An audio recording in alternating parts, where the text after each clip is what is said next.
Morning, everybody. We're just getting started here this morning. We're going to have some interesting stuff to talk about. We're going to have Andrew Juby in here. He's the CEO and Director of Operations over in the UK. We're having a bit of lab technical difficulties. Well, there you are, Andy. How you doing today, bud? It's raining. What do you expect? I know you're a bit of a troll when it comes to the rain. If you want to see a 180 in attitude, just hide the sunshine from you. Yeah, well, it's windy as well. Well, isn't that what England is all about? Yeah, apart from losing at football to silly little piles of rock in the north of the globe. But yeah, I'll bet you guys are a nation in shock right now, hey? Not really. I can't really stand football. Nothing beats getting punched in the face when it comes to sport. I know that's where our passion and time is spent, but we still can't help what's going on around us as far as sports and paying attention to it, because a lot of those people are integrated into some of the same parts of what we do, and some of those athletes, they know other athletes. Like it's funny how over here Anthony trains with not just fighters, but all different kinds of athletes, different sports, stuff like that. But yeah, that's been the big news out of England, football, and the topic of our discussion today and how it's going to kind of affect things is England leaving the EU. I know we've already been getting into a little bit of discussion on it because there's a lot of unknowns that are going to be going on the global scale in the next little while, and it's not just us that are talking about it. I was involved in a really just big discussion yesterday with about 100 people about how culturally changes, things that are going on politically and culturally affect business, and all of a sudden here with our unique relationship, we're in exactly that situation. I know it's still early over there since the deciding to part ways with the European Union, and you're probably not seeing a lot of effect into what your role and daily routine is over there. But over here, it's already opened up some discussion. How do you think this is going to affect our sport in the next little while, Andrew? Well, first of all, I think it's quite important to say that what I am going to say when we're discussing this is merely my own personal opinion. Everybody's got an opinion, and I'm what they call old school. I remember a time when England was England, basically. I won't go into that because I know you don't want me to. But as far as the sport's concerned, I mean, the first thing that we have to acknowledge, and this is fact, not opinion, is that it's going to take at least 2 years before we know exactly where we stand. The laws that govern this country have so far, to my knowledge, been made by around about 55% of it, has been coming from Brussels. And that's partly what a lot of people object to and partly why this happened. So there's a bit of confusion there because nobody knows which way it's going to go. But the big thing that centers around it is immigration, is the way people call it. But the way the European Union looks at what we call immigration is a phrase that you may have heard called freedom of movement. And this basically meant that, well, exactly what it says, freedom of movement between all member countries in the European Union. Mm-hmm. This is going to affect passports. It could affect visas. I mean, we look at England, and as we've obviously discussed many times, especially for you, as being the gateway to Europe. But depending on how this situation gets resolved, in a geographical sense, that's never going to change. But if one were to need a passport to go from England to France or from England to Europe, it may not affect you guys on the other side of the pond so much, but it means we as Brits will need exactly the same documents to travel to France, Spain, Germany, Italy, wherever, as what you do. At the Yeah. moment, at the moment, there's a thing here called the E111, and what that does, if I were to go on holiday to Spain or France or any European country that's a member, that card would entitle me to the same medical care as a resident of that country is entitled to. They're nowhere near on a par with our NHS, which is another point I won't go into. I think we're the only country in the world to have a medical service that's completely free to all of its residents. That's been put under a huge amount of pressure by the sheer amount of people that have been flocking to this country since the freedom of movement was increased by other countries joining. So Yeah. I don't know that we're going to give that up. A huge part of the ability of athletes to move around the globe in Europe, outside Europe, from America, Canada, Australia, well, we just don't know. It depends how they resolve it.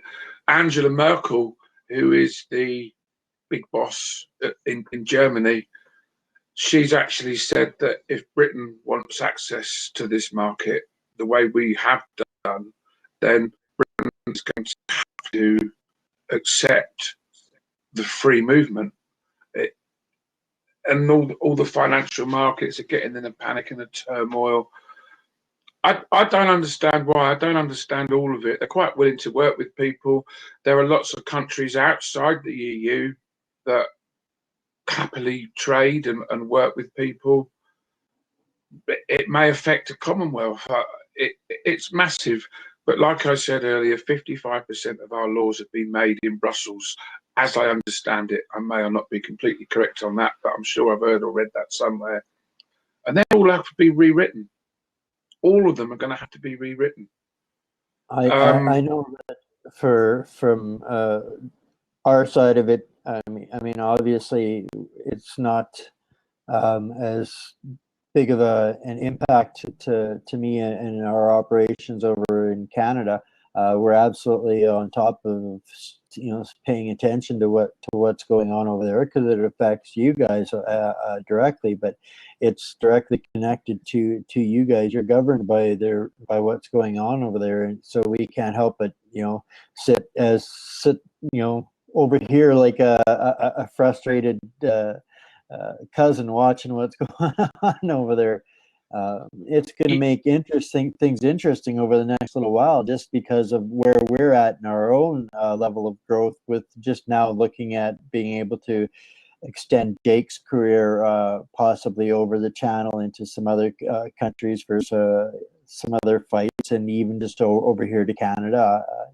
All of a sudden, the economic thing is going to play into this.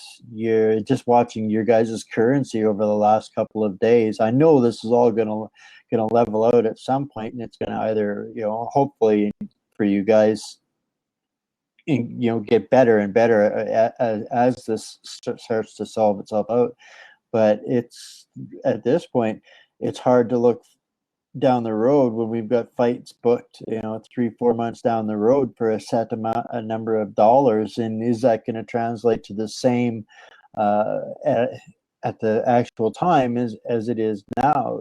Like, the possibilities are a little bit frightening, is what I'm saying. If all of a sudden there's a huge difference in currency, and the fight actually pays half as much to the fighter based out of over here in Canada, is that fight going to happen then?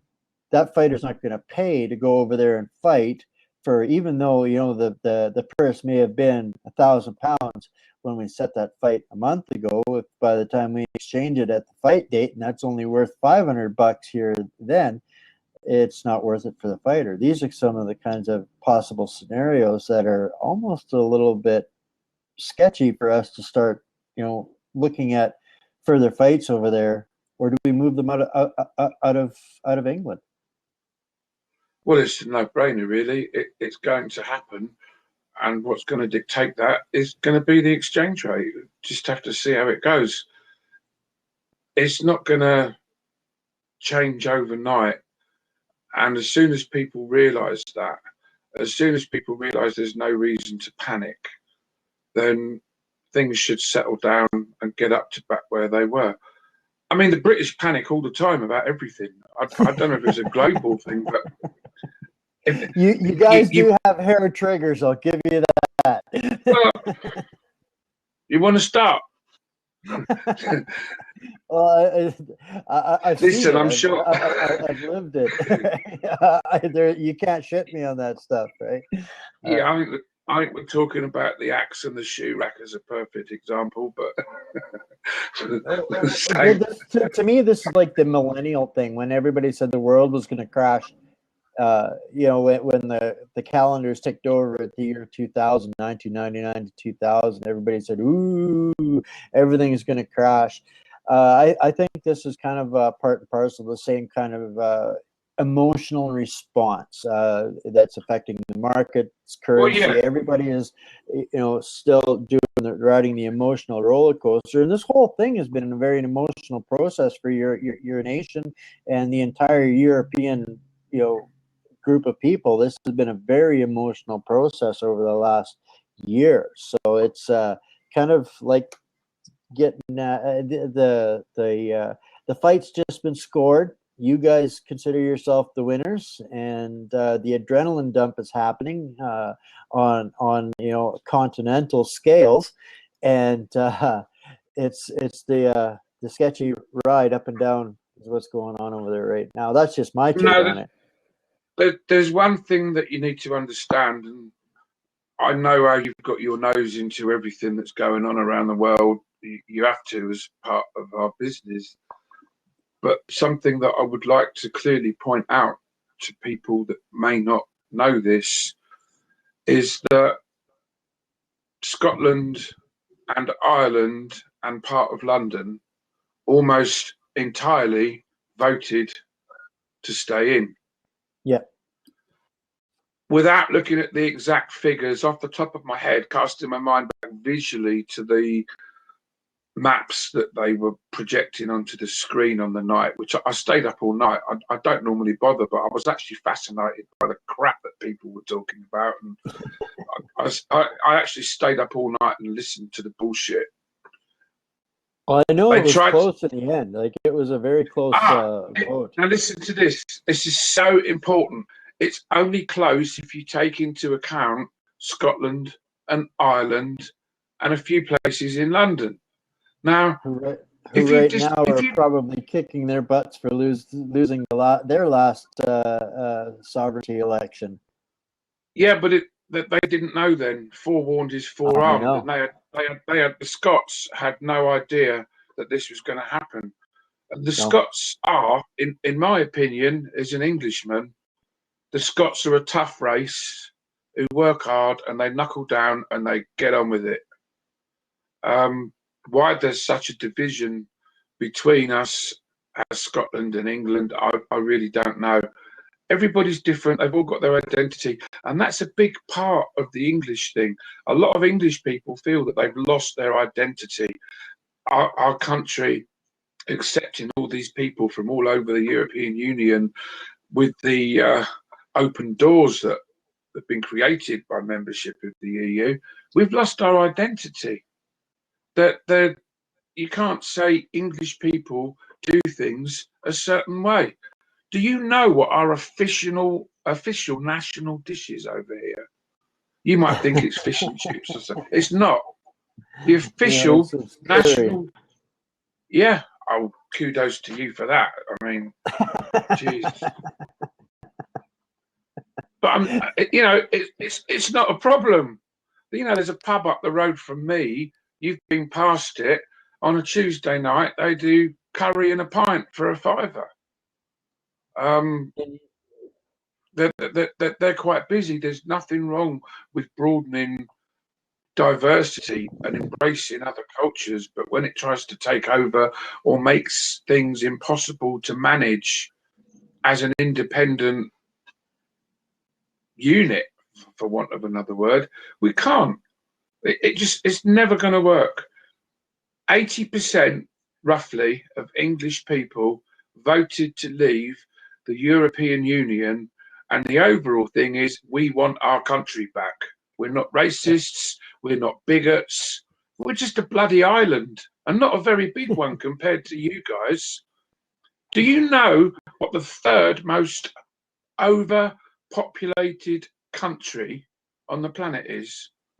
The third most is the UK. It's England. We've got more people per capita per square mile in this country than almost anywhere on earth. And I think the other countries are Japan and possibly China. I read or saw that or read it on a quiz in the last couple of weeks. It was nothing to do with the EU thing. It was just a random thing that I saw or heard. There's not enough room.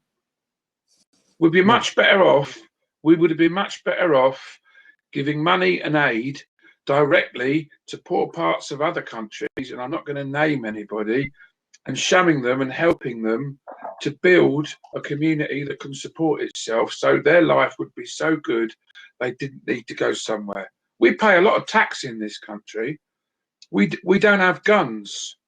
We don't like violence, believe it or not. Listen from the fighter manager.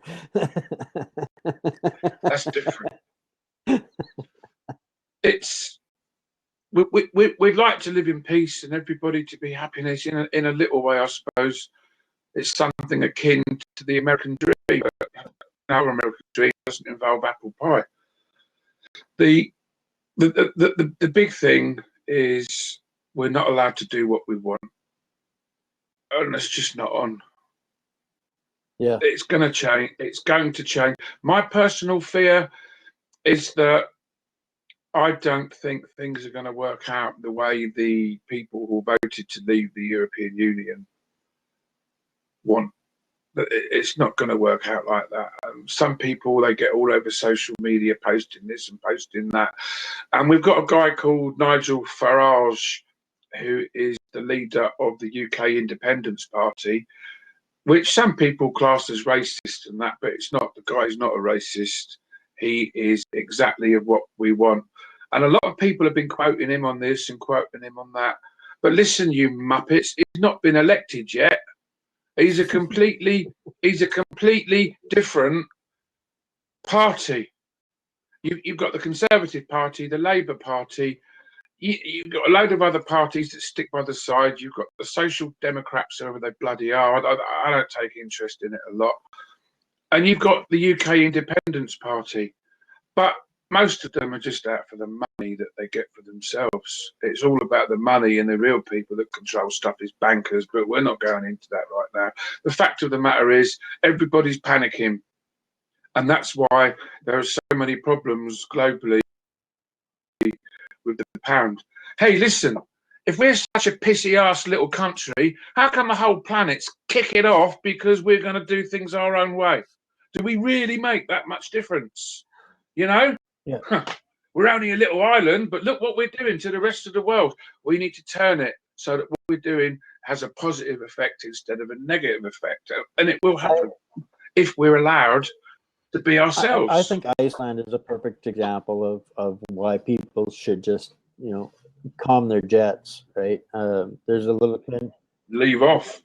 Yeah, right. I mean, life didn't stop when the vote was confirmed. People still get up every day. They put their pants on the same way as they did before the vote as after the vote. I was going to say exactly the same thing.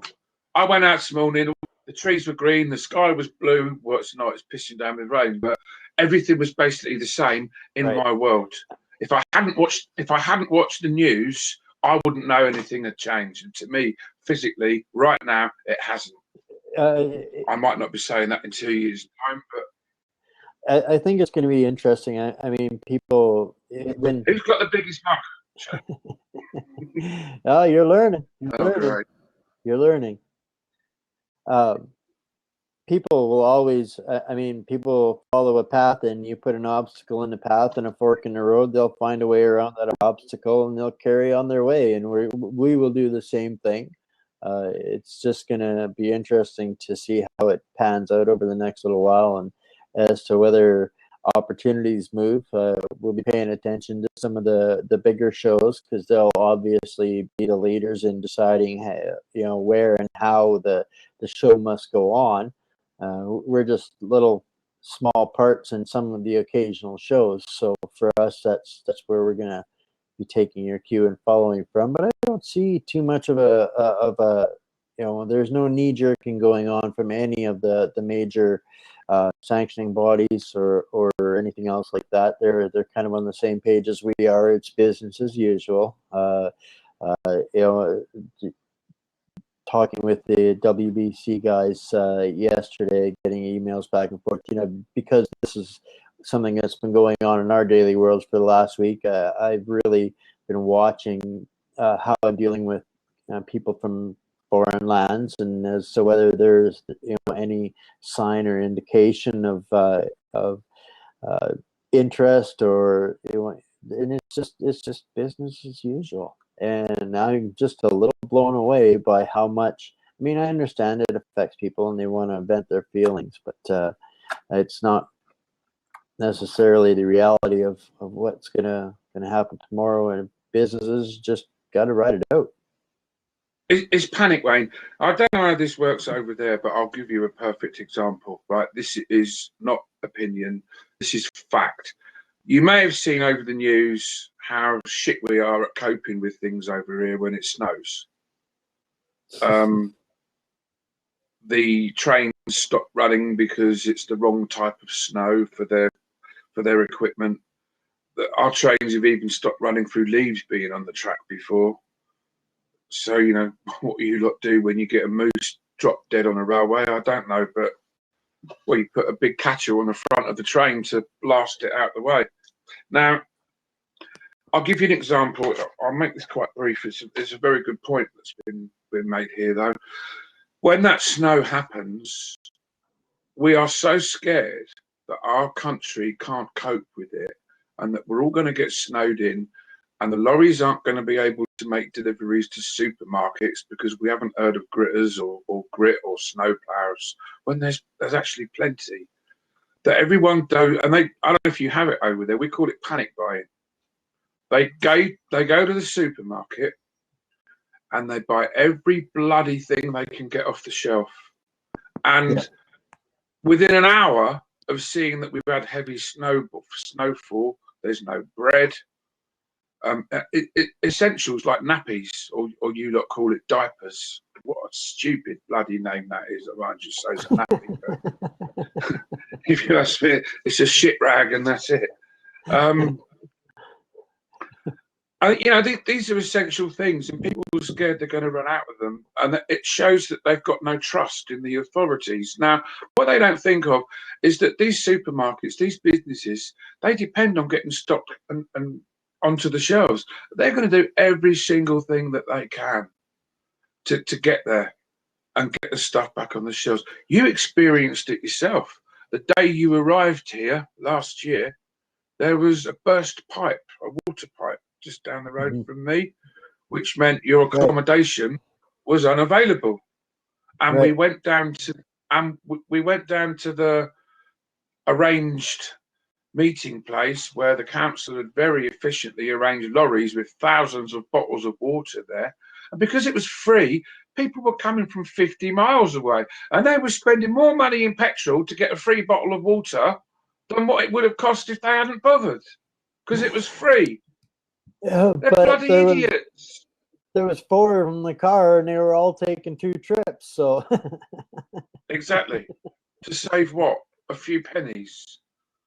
I mean, I picked some up because, as you know, I've got a daughter who's got 3 children, and when I said I'm picking this up, I actually don't need it. I've got water in my house, but shh, don't tell everybody because they'll all want some. And I took some extra water to take round to my daughter because she's got 3 children. So I took enough round for 2 or 3 days so they can use a bit for washing and that as well. And the woman behind me was like, yeah. She was actually jealous because they let me have more than my amount. People are so worried. There was a full acre tractor of pallets full of water Yeah, bottles there, and yeah. like four people there to collect water. So yeah, it was like, okay. It's the same thing. Everybody's panicking, and what that Yeah. panic, what that panic actually represents, is a lack of faith. It's a massive vote of no confidence in the ability of the government to deal with it. Well, Mhm. they have to deal with it. It's already been decided. David Cameron, our present Prime Minister, he has already stated quite clearly that he believes, I think it was him, you know, it might have been somebody else, forget that. But the point I'm going to make is that it's already been stated that the next Prime Minister has to be somebody that was up for leaving the European Union, which was kind of Well, stating the obvious. But you know what these politicians are like? They're all out for themselves.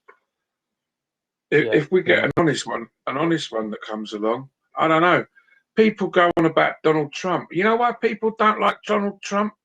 Because he He's tells the too honest. bloody truth. Yeah, he tells the truth. He's just And I blunt. think, yeah, but I've got no problem with that man at all. He tells the truth. He tells it how he is. He really does. Yeah. And hey, The one thing that I've consistently noticed, ordinarily I don't get off on the topic of American politics very often. I mean, it's not me, advisable. I'm pretty analytic, and I want to know what's going on. But You're a one thing nosy that git. I've consistently, what's that? I said you're a nosy git. Well, you have to be But aware of your surroundings if you want to take advantage of it, right? yeah, but you are my favourite nosy git, so it's not too bad. That's significant. I'll take that today. Uh, a lot of the negativity that I've seen that's attached itself to Trump, a lot of it is very much opinion and very little fact based, There right? you I go. mean, yes, there's some fact, and most of it is based on a negative opinion of him because he is blunt. But he's just as Yeah, human as anybody else, and he trips over his own mouth because he is blunt from time to time. But there's some things that can't be denied.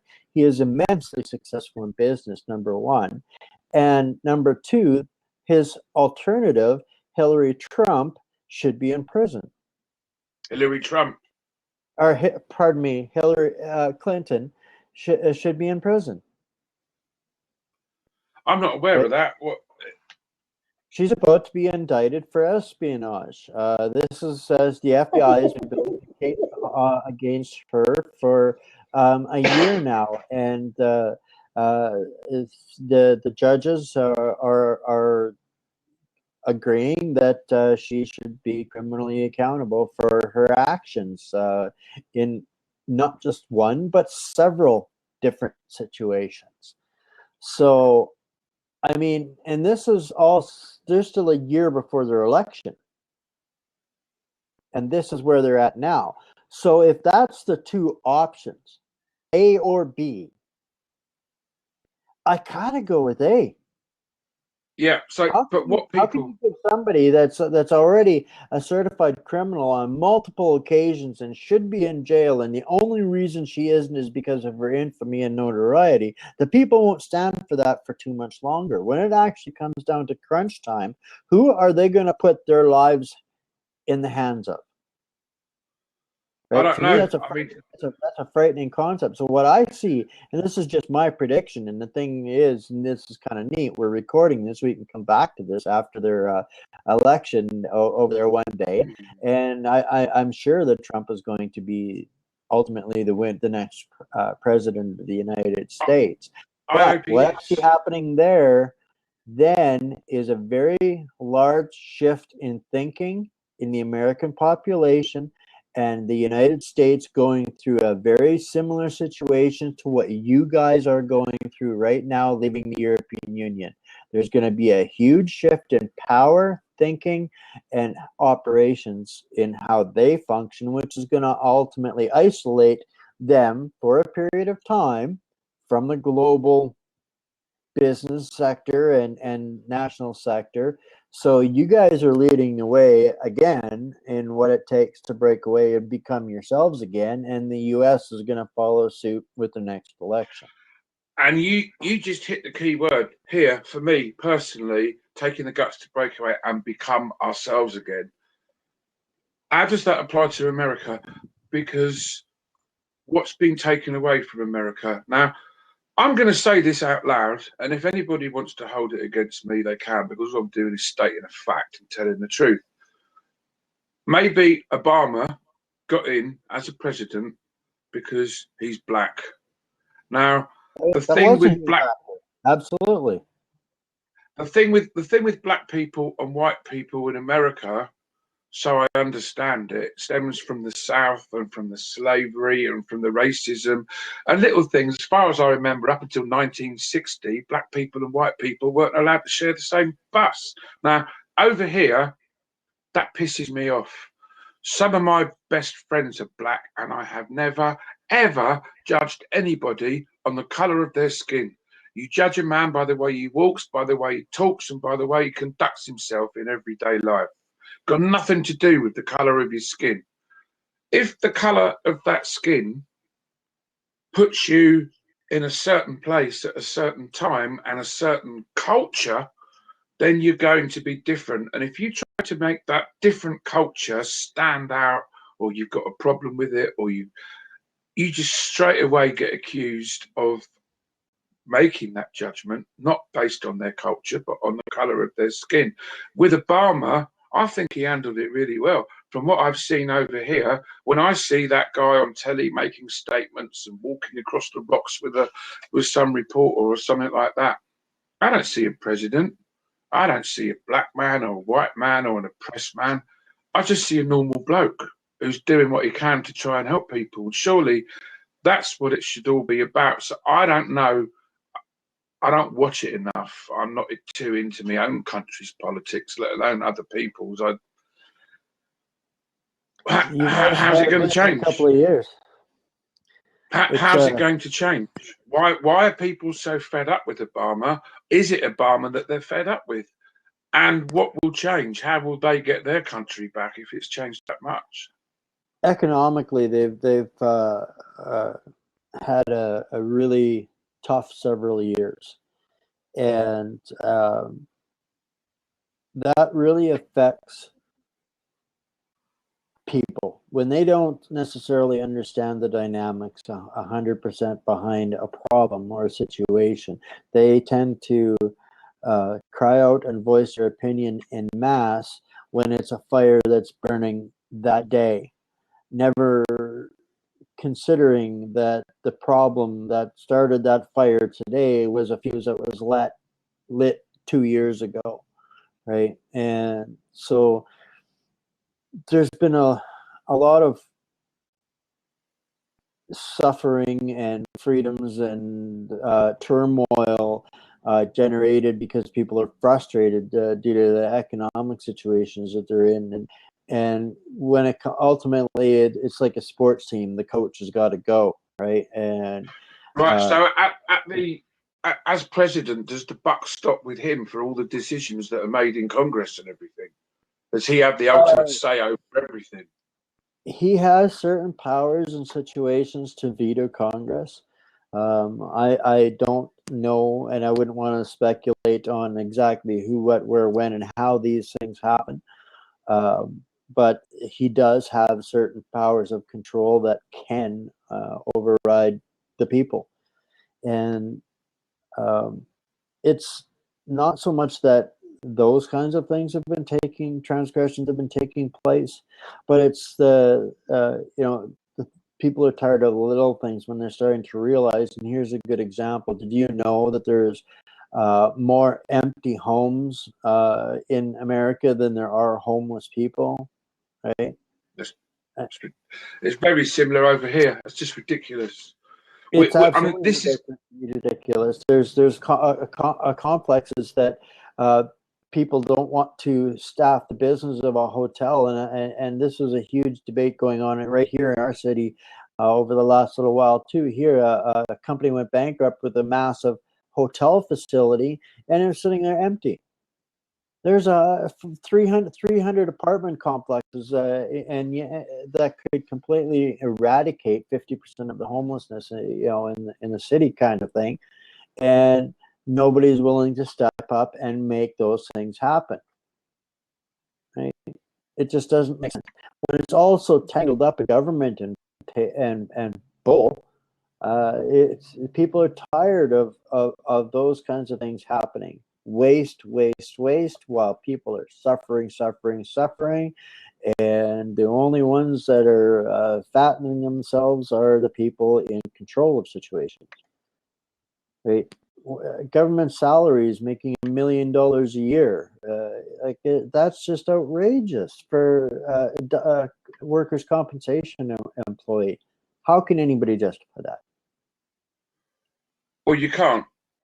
I mean, one of the similar things over here is that, and it sort of makes you understand a little bit about the EU again, is that in general, people come here for another country, they claim hardship, and we have a thing over here.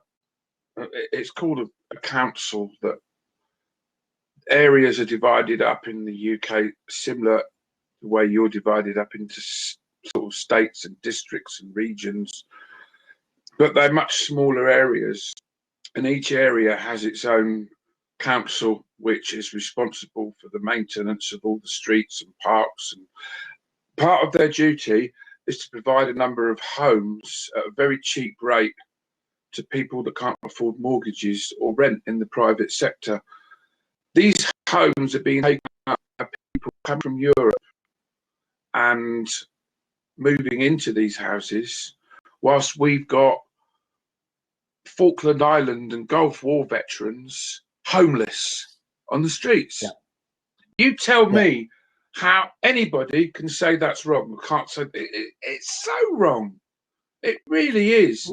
We've watched programs, you won't get them over there, but we've seen documentaries here, and I'm not going to say what country because it wouldn't be fair, because you can't tar everybody with the same brush, made by another country.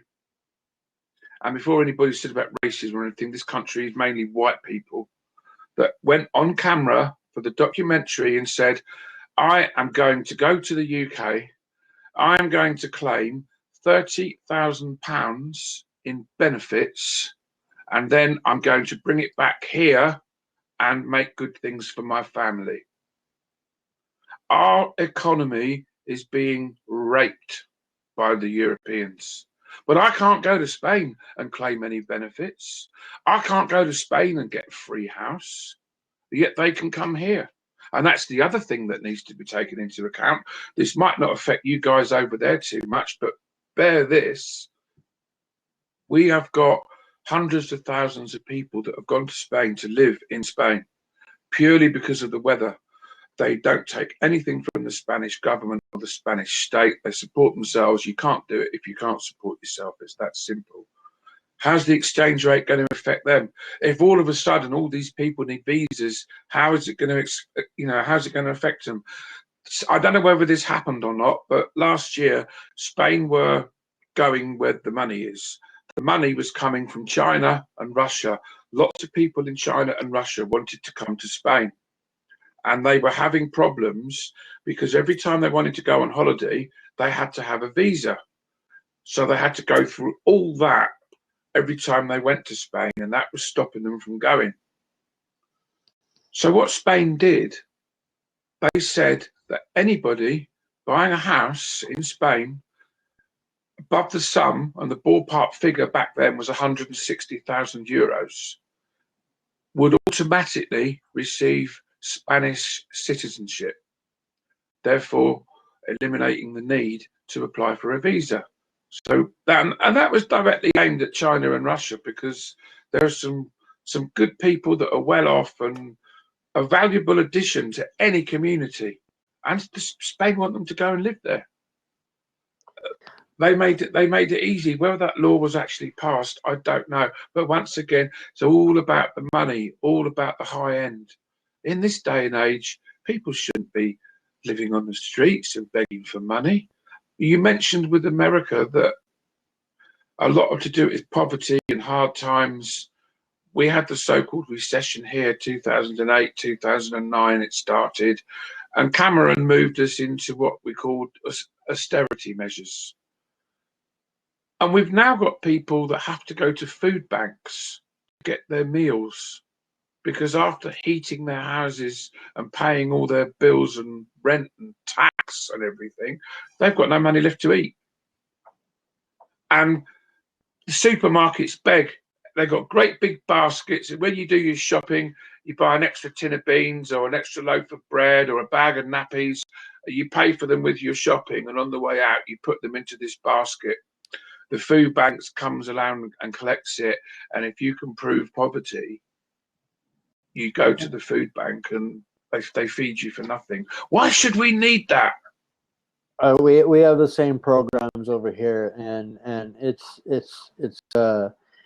to me those are band-aids to a broken system. There's so much waste going on. The homeless situation versus the empty situation, that's just ridiculous. Yeah.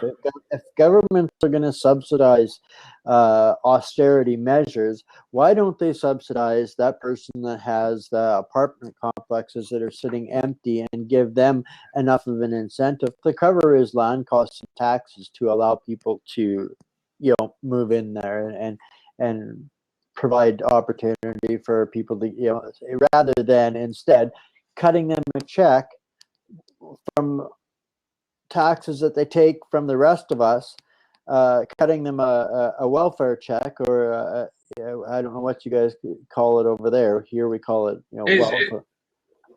It's very similar. The welfare state, welfare. It's run by, I think, we call it the Department of Work and Pensions, but it's been called different things before. So to me, it amounts to the same thing. If I was a cartoon artist, to me, I'd be looking at it like all of a sudden there's 20 different band-aids on the same cut instead of putting 2 staples or stitches in it and healing it. Yeah, that's quite a good way of putting it. But you know what? And I don't give a shit who listens to this.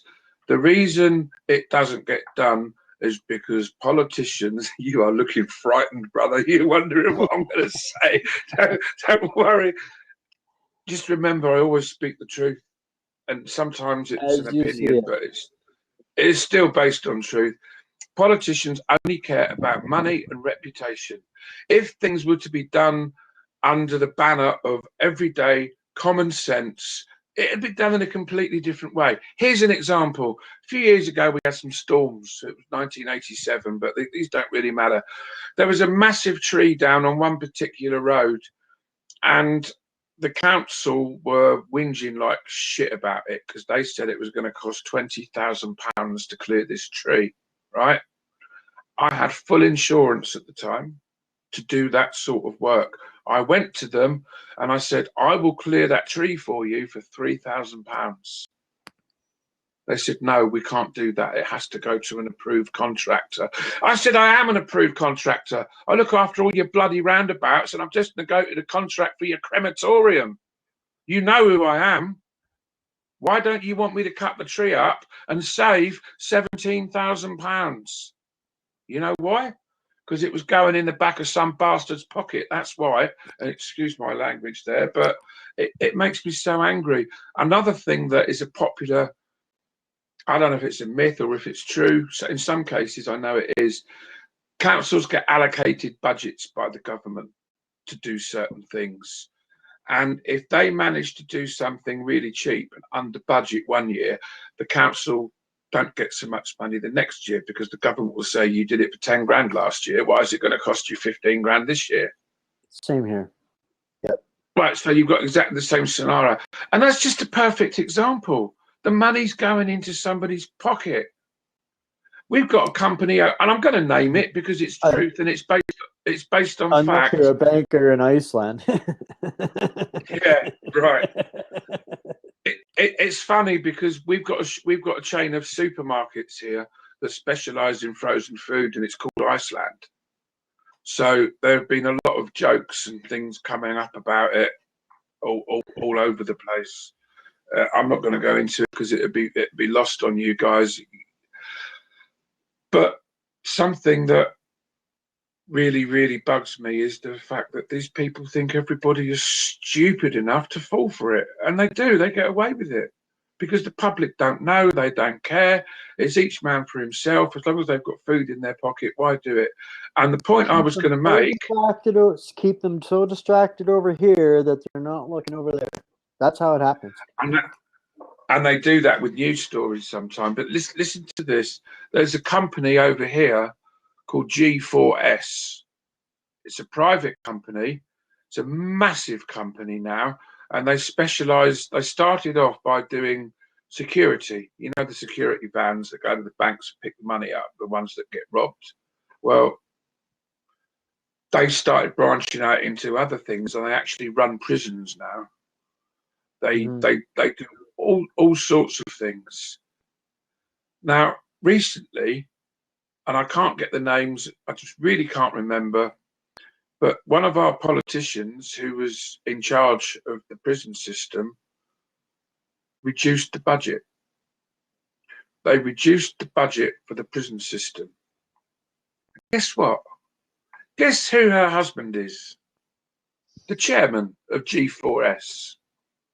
Now, I'm not casting aspersions, but you tell me how that looks. If the prison system can't fund themselves, they're going to need a private firm to come in and do it. So everybody put two and two together. It didn't go unnoticed. And it got swept under the carpet. All of a sudden, something else happened and everybody stopped talking about it. That's the power of money. It's so corrupt. It's so corrupt. It's... I've got to be careful what I say sometimes because telling the truth can get you branded as a troublemaker or a shit stirrer. But put you on the anonymous list. I don't know if we've got that over here like you guys. I know you guys have got lists for everything over there, but all we really want to do, you got to revert back to common law. Live your life in a way that doesn't harm anybody else.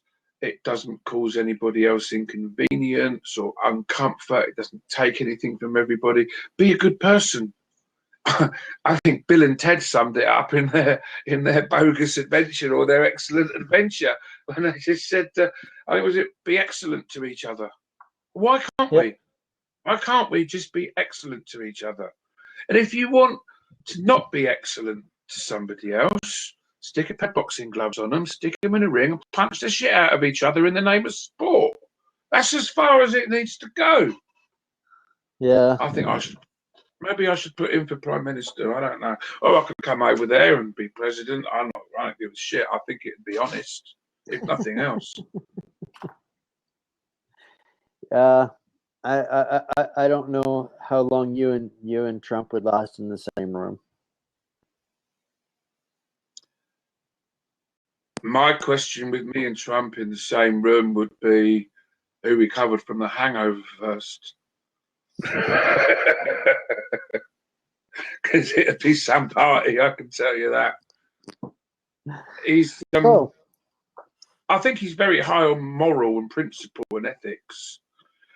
And the reason I say that, you might think, what does this bald-headed fat English bloke know about Donald Trump?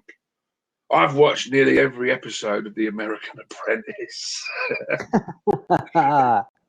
See, and I've never watched one. Well, that's how I judge him. That's how I judge Donald Trump. I've seen him be fair. I've seen him in a situation where money doesn't define the outcome. Right. I've seen him in situations where everything is based on honesty and integrity, and whether it's fabricated for TV or not, I don't know. One would sincerely hope not. But if you watch this, Mr. Trump, get your ass over here, and I'll make your hair stand on end, I'll tell you. Yeah. So I guess maybe a few minutes, 10 minutes left here. A couple little things wanted to have a little chat about. A good friend of ours, who has been a long-time advocate of combat sports and MMA, and has been running a one-man show, doing his best to support amateur athletes, has decided to take a pause and put an end to Cage Amateurs UK. John Pepperell, how do you think that's, what do you think of that, Andy? Tell me. I mean, to me, I know John. I know John personally, and I love the guy, and I always hate to see somebody that just can't, various John's reasons been or another. John's been talking about packing it in for quite a while, and there are personal reasons, and none of it's negative. There are simply other things that he wants to do, that he wants to concentrate on. It would really be up for John to talk about that, but John's opinions, to me, they're very valuable, and he nails it on the head. That's When John, one of the things. I mean, he had an established outlet for and a large following already over his few years of doing running Cage Amateurs. Are we going to get to see John in some other capacities and other ways and shapes and forms, or? well, firsthand, you'll be seeing John filming most of Jake's fights. I hope that can continue. He's quite happy doing it, and he does that to me as a friend, as a favour. And we often talk about the future and where things may go. I think John just likes to be happy. He likes to do what he's doing. He likes helping people. He likes filming, and he does a really good job. If you look at Jake's last fight in Folkestone in Kent, which John very kindly filmed for us, he doesn't just point the camera. He follows the fight all over the ring. He zooms in, he zooms out, he edits stuff. He takes care about what he does. And he never actually puts an opinion into anything if it's not the truth. I think it's one of those things, having followed him and known him for a while, that knowing John, he's very diligent about what he does because of the passion that he has for it and being involved, and to be able to give his skill sets a place to work within that which he loved, which was amateur combat sports. But I think it outgrew him. What started out as a hobby and something that he enjoyed and as a passion grew to be something that had to either decide to go big or go home. And going big for him would have demanded far, far, far too much of him. He was already completely enveloped and overwhelmed with I mean, there's the aspects and advancing it to where he did. There was so much technology, so much equipment, so much work, and it just, the bigger you get, the more it compounds, and all of a sudden he's completely overwhelmed by it. And that's just my take on where it was at. Like, he was kind of at the point where he either needed to. Well, he's got the technology. He's got the technology. He's got the equipment. He's carried on investing in equipment. He's got a complete video editing suite. He's got so much stuff. He's got 3 outside broadcast cameras, almost identical to what they use on the news. He knows how to use them, but he's also got a pig's mask and a hooded cloak, which I've seen.